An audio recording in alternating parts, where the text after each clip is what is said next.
Thank you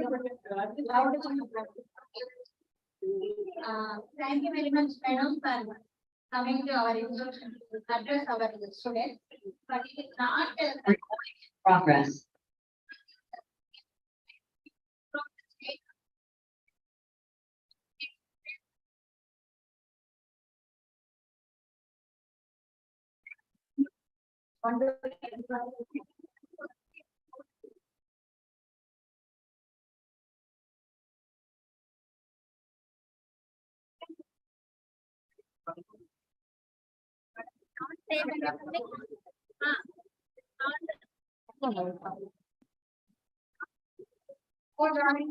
Hello everyone.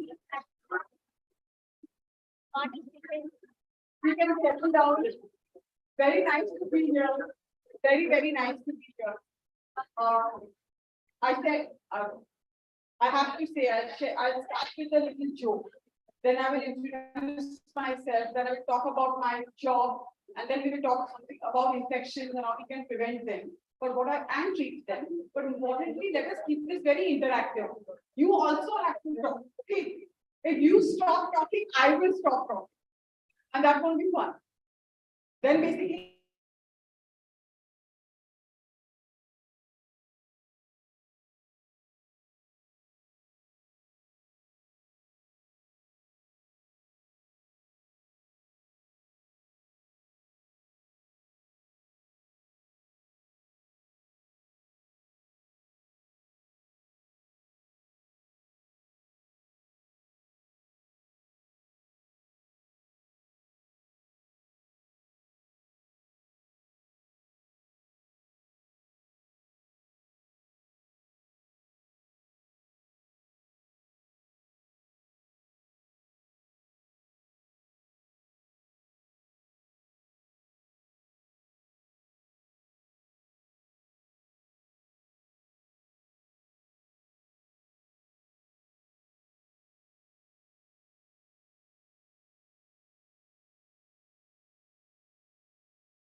How old are you? What age group? Roughly how old are you?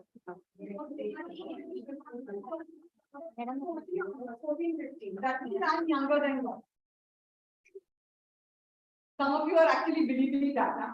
Guys, I'm going to crack some jokes. Don't believe everything I'm saying here. Okay? Okay? You don't take it. Okay, so you ask some questions now. What have you heard about science, becoming a scientist, studying science? What questions do you have? Yes. Many, I know, I can see many of you have questions. Your face says you have questions. We need to get that question from the brain to the mouth. Correct? Yes, please. Tell me. How do you get an idea to become a scientist? For many people that starts in school at your age, you get interested in science, you like science subjects. For me, you're in 11th and 12th. Some of you may be in 11th and 12th, right? Yes. But around that. So you start liking biology. I like biology illustration, drawing the heart, drawing the gastrointestinal tract, intestine. And then you give entrance exams. So it's something that gets sparked. But that's only a moment. Becoming a scientist is not a one moment thing. It takes years of studies and also change in what you like and you don't like. There's nothing, it's not fixed. But sometimes it can start in school where you get excited about science. So what kind of science subjects do you have in school?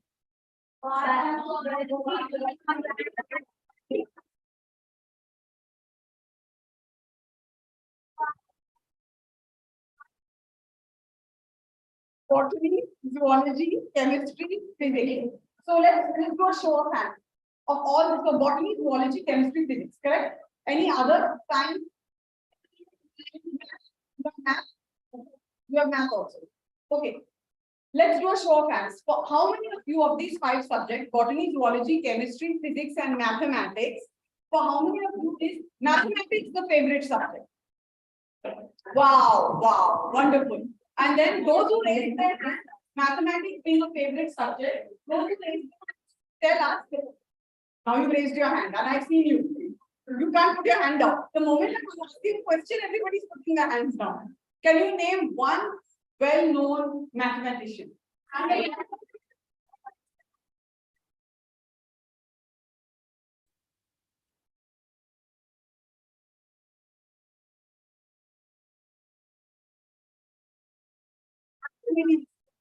Very happy to hear Archimedes' favorite word was?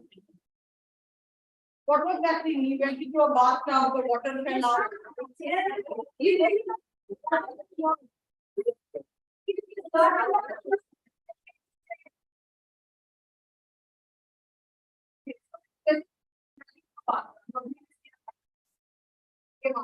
He said something like every action will have some displacement. What was the word he used when something struck him? And he came up with an idea. Eureka. Eureka. Wonderful, wonderful. So that I'm so happy to hear Archimedes and Indian mathematicians. Okay, so we did math. How many of you say your favorite subject is botany? Now everybody will be very careful. Okay, botany. Okay, botany is well-known Indian woman botanist. Yeah. Yeah.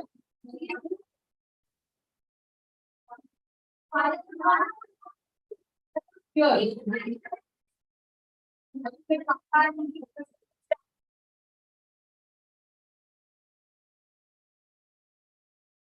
You guys.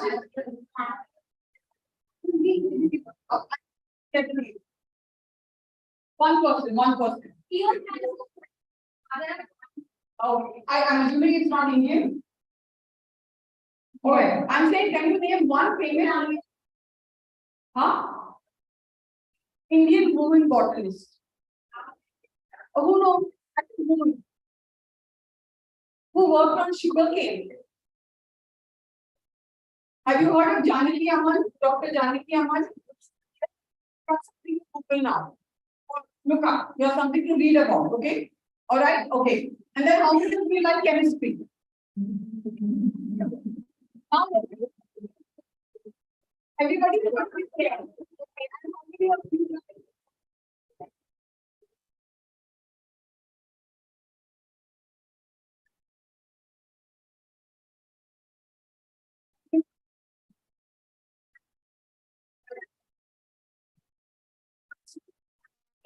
science subjects are, we are broadly interested in life then. So usually your science journey starts with something like that. Okay, one more question before we start talking about infections. Let's discuss one more question from you people. If you had to think about it, if you had a scientist standing in front of you, what would you ask them? Good question. Very, very good question. She asked, did you face any struggle? Of course, nobody's life is free of struggle. You're not a scientist. You can be an actress, you can be a politician, you can be anything. There will be some challenges in life. But sometimes as scientists, we face struggles in the sense of PhD takes about 5 years. It can take less, it can take more, but on an average. And that's a very long.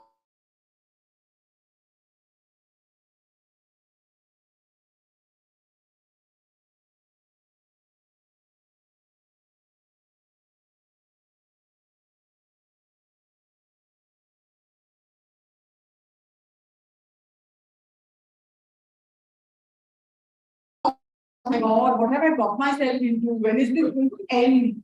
You know, like a bad movie. Have you ever watched a bad movie? And somewhere 20 minutes into the movie, you're like, when is this going to end? Yeah, you get the feeling, you get the idea. And that's it. It's like sometimes you feel, oh my God, when is this going to end? So you have to keep going. You can't quit. Because then the PhD won't happen. Right? Because science education takes time. It's not a 1 year, 2 year course. And it's a little open-ended. You have to find a problem, you have to solve the problem, and then you get a PhD. So that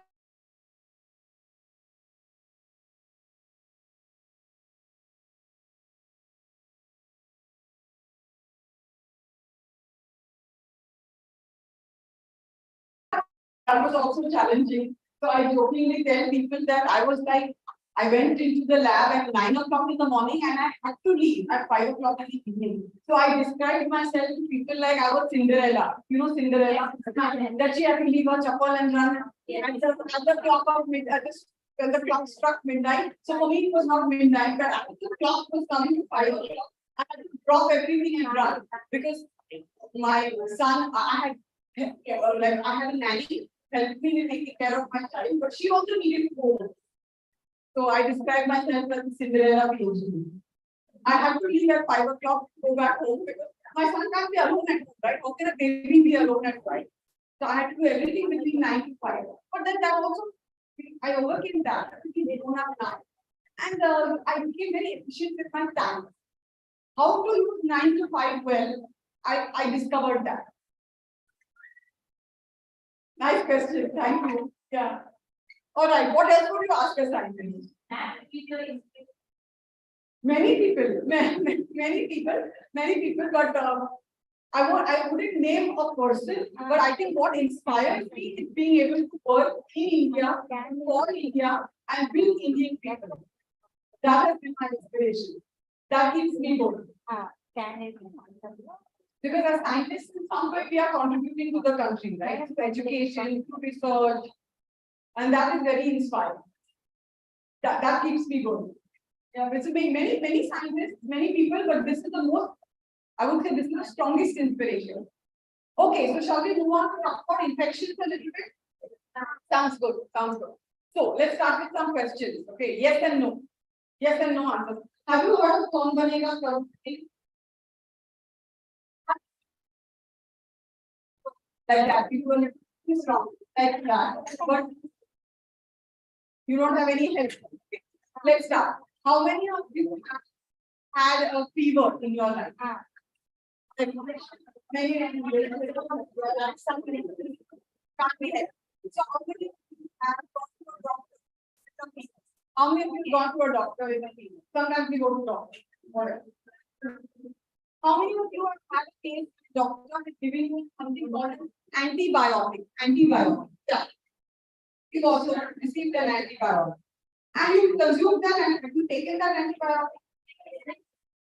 And did you likely feel better or get better after the antibiotic? It's very likely that what you had was an infection.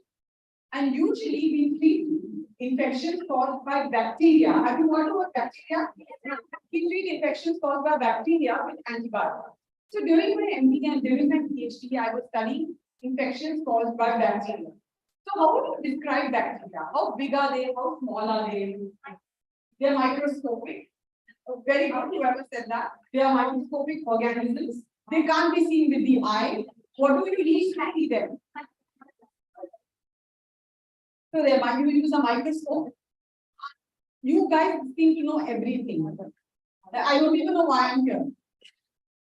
Okay, so bacteria fall under the category of microbes or microorganisms. They're too small to be seen with the eye, so you see them with a microscope, right? Can you name some other microorganisms? Can you name some other microorganisms?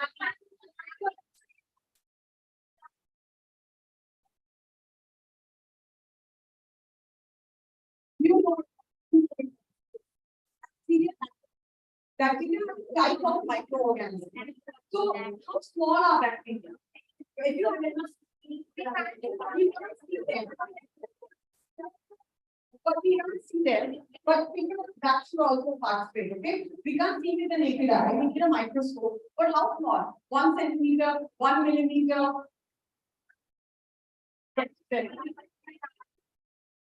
You can't see they're smaller than 1 millimeter. They are micrometer.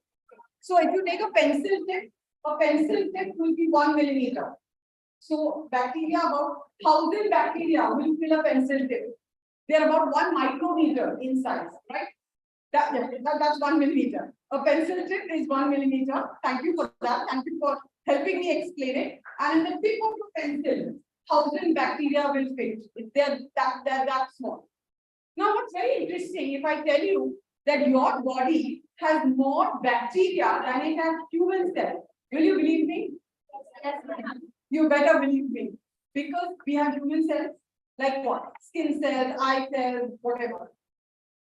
Lung cells, tissue. We have cells, but we actually have more bacteria than we have cells, than human cells.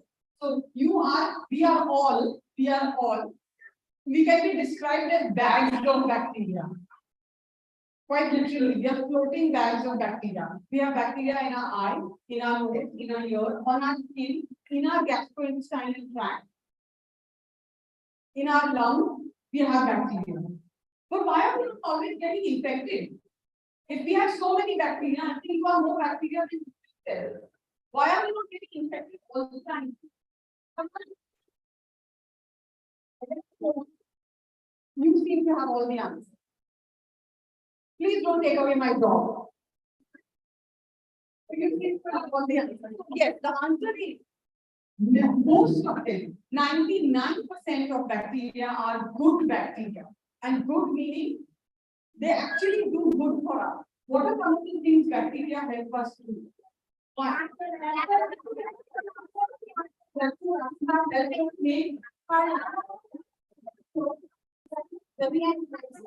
What do you call that? I'm not going to try and repeat that, but I agree with you. Okay. So the third, yes, lactobacillus helps us make that. Then you also have bacteria in your intestine that help you digest. You didn't have bacteria, you could be digesting. These good bacteria in our body also make vitamins. The good bacteria also protect us from bad bacteria. So they do a lot of good, But then there are 1% of the 100%, 99% are good, and then there are 1% which are bad bacteria. And those are the bacteria that cause infection. And that's why we get a fever, and that's why we go to the doctor, and that's why we have to take an antibiotic. So, have you heard of bacterial infection? Can you name a bacterial infection? I'll give you two.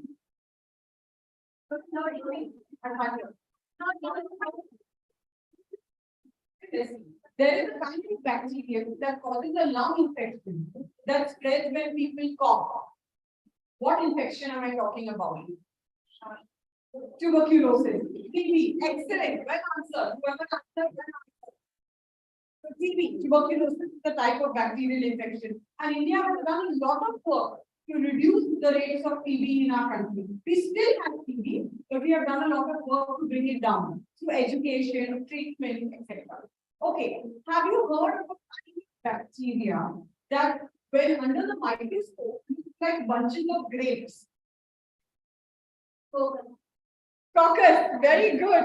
Coccus means circular or like a grape, and the bacterium is staphylococcus. Have you heard of staphylococcus?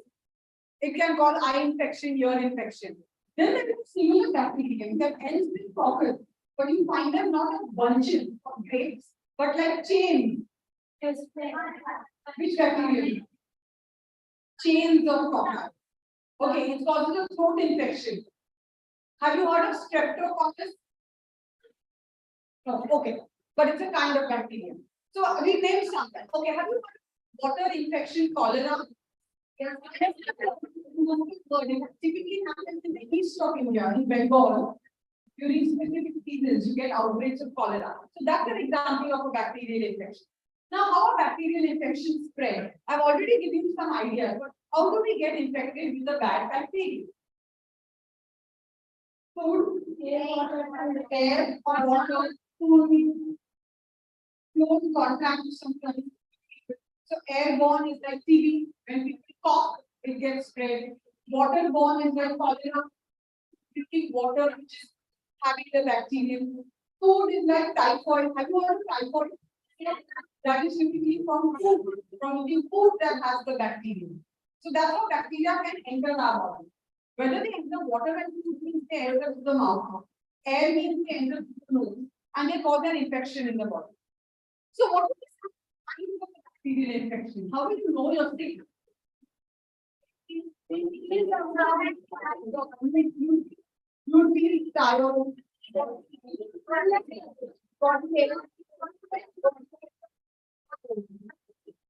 Temperature will increase, so you have a fever. What else may happen? You may cough.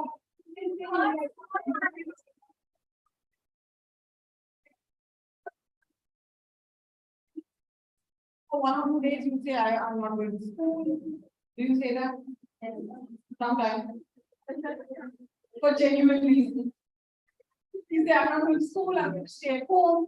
And then day 2, day 3, you're still not getting better. And then you say, no, I need to do something about it. Let's go to a doctor. So usually when you go to a doctor at this point, the doctor will examine you, right? They'll take your temperature, they'll touch you, they'll check out, do some basic checkup, take your pulse, take your BP, and then they'll try, yes, with a stethoscope, open your mouth, see your tongue, see your throat, all the stuff that you're uncomfortable with, you're already sick.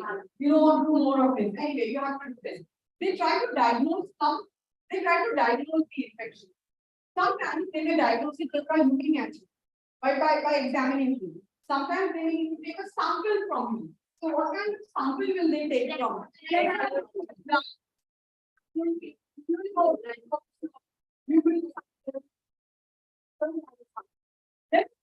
That sample.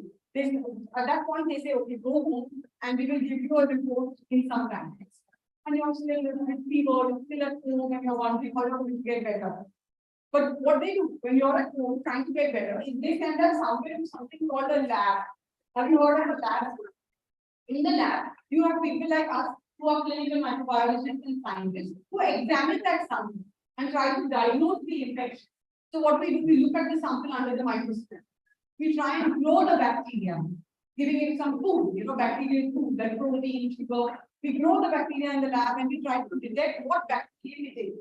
And then we get back to the doctor and say, I think XYZ, this person has infection with the bacterium, whatever, Salmonella type. Have you heard of Salmonella type? It causes typhoid. And then the doctor will start treating you with typhoid for typhoid. And usually they give you something called an antibiotic. So you've all heard of antibiotics. So these are very strong, powerful medicines that specifically kill bacteria. They don't kill fungi, they don't kill viruses, they only kill bacteria.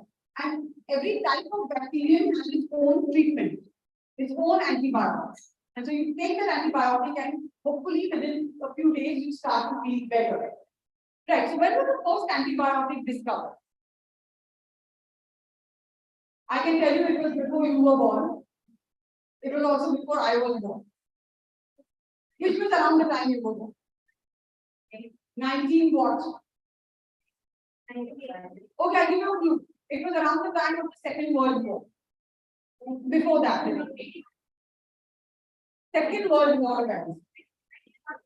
So, okay, before that. The first antibiotic was discovered in 1929. And can you name the first antibiotic? Well, that's right there. You know the name. So the first antibiotic to be discovered was penicillin. It was discovered in 1929. And who discovered it? I'm actually worried about the lady right now. Very proud of you. You know a lot. Yes, it was Alexander Fleming in a lab in London. He discovered this antibiotic. So from 1929, we discovered lots of antibiotics. But what penicillin did during the Second World War, penicillin became a very useful treatment for soldiers. Where was the Second World War fought largely? Which continent? I mean, largely it was somewhere in Europe. Okay, you can read up, yeah, you can read about it. Many parts of the world. What it did was it allowed soldiers who got bullet injuries, military injuries, to get treated for their infections. What it also allowed is mothers to get treated after their cesarean section. Do you know what a cesarean section is? C-section. You know, there are two ways you can have a normal delivery or a C-section delivery. And mothers after C-section often got infected. So antibiotics like penicillin allowed us to treat them. So it was a beautiful saying that penicillin is the reason our soldiers come home and our mothers come home. Isn't that a beautiful line? And it was a microbiologist in the lab who discovered penicillin. But after 29, what happened? We thought, and most of the times we humans tend to believe that we have found the solution for all problems. Don't we like to feel like that? Like, yes, this is the solution. Nothing is going to go wrong now. Like, we don't want to think of another wave of COVID or, we want to think it's all over, right? So scientists started discovering more and more antibiotics, and people started using more and more antibiotics. That led to a race between the discovery and the use. And what do you think happened after that?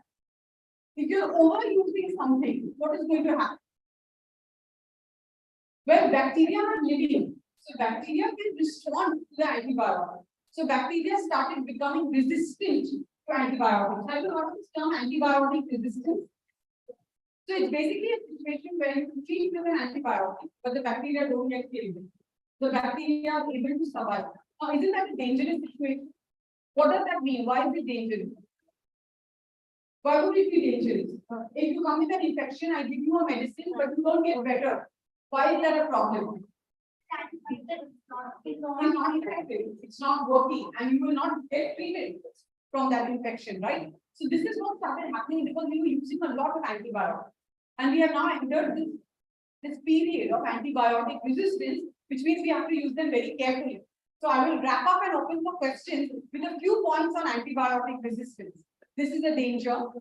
It means that bacteria no longer respond to antibiotics. It means we cannot treat them easily. And we have ways to prevent antibiotic resistance. And let's do this as a question answer. How can we prevent antibiotic resistance? Okay. First question. You should take antibiotics on your own without a doctor's prescription. Yes or no? No. The doctor knows which antibiotic to give. So you should take only after a prescription. Two, you should, supposing the doctor gives you an antibiotic, you get better in 3 days. But the doctor has given it to you for 5 days. Should you stop after 3 days? No. You finish 5 days. Because that is the dose, that is the course of the treatment. You don't stop. Because the bacteria may not be completely killed. Third question, and you must all think and answer now. Last final question. Third question. You should use think. Okay, think. All of you must think now. You can use antibiotics to treat viral infections. Do you think antibiotics that we use to treat bacteria can be used to treat viruses like COVID and no? Treatment is specific for the microbe. You can't use bacterial treatment for virus, right? Okay, so we've understood what antibiotics is. Great. We'll wrap up on that note, saying that we are now in this era of antibiotic resistance. We should be careful about the antibiotics we are using because scientists are not discovering so many more antibiotics. There was a period from 1930 to 1990 when we were discovering lots of antibiotics, but we sort of run out of options now. So we have to work with what we have, right? And be careful about using them. Okay. Now we will throw it open for questions from you.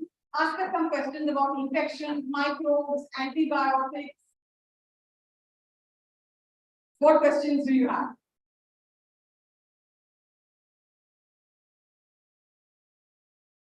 So I don't think I've communicated so well that you have understood everything. There must be something you have not understood. So we are waiting for that. Okay, thank you. If you think, if you tell me I've done a good job, thank you. But there must be something you have not understood. No question? No, we can't have no questions, right? We have to have some questions. But I have one question. Yes. I have one doubt. What is the difference between bacteria and virus? That's a great question. I was expecting one of you to answer, but ma'am has saved me. So virus is also a kind of microbe, but their structure is different from bacteria. So antibiotics cannot act on them. They are smaller than bacteria. They can also be transmitted to air, water, food. How was coronavirus transmitted?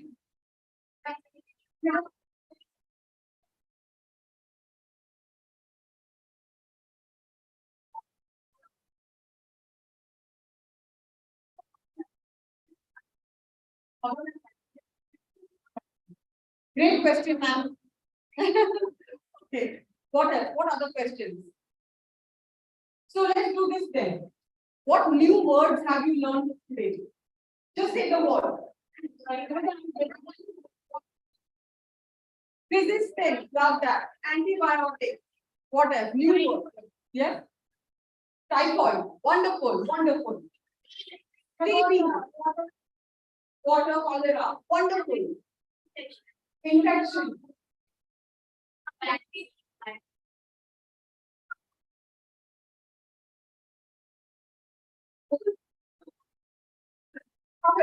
Perfect.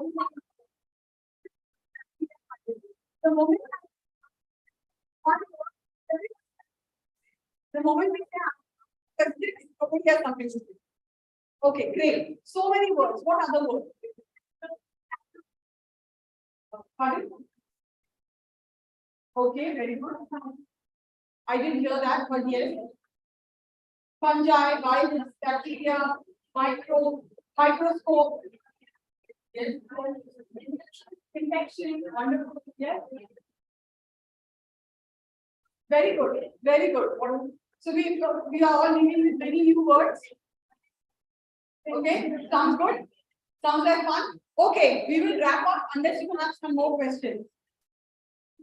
Any more questions? No? What's the plan for the rest of the day? What do you plan to do after this?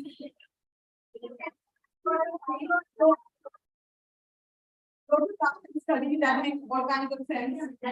What I'm planning to do after this, I guess in a bit I will drive to the airport. I have a flight today in the night. So I'll go back to my son and husband. Yeah, sounds like a plan. And you can, do you internet? Yes. So you can Google me. I'm not saying I'm that famous that you can Google me. That's not what I'm trying to say. But I'm saying you can find, if you Google Karishma Kaushik, you can find my lab website. And you'll find my email. If you want, you can email me and we can be in touch. That's what I'm trying to say. All right. Try that. Try that. Send me an email. Send me an email. I will reply and we can be in touch. Right? All right. Okay, that sounds wonderful. Thank you for your time. Thank you for your participation.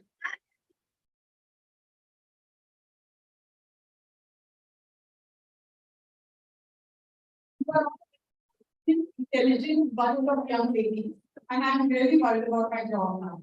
Now that I've given you all this information. All right, take care and have fun. Yes, please. Thank you, all schools. The Zoom is closed now. Prevent what? I love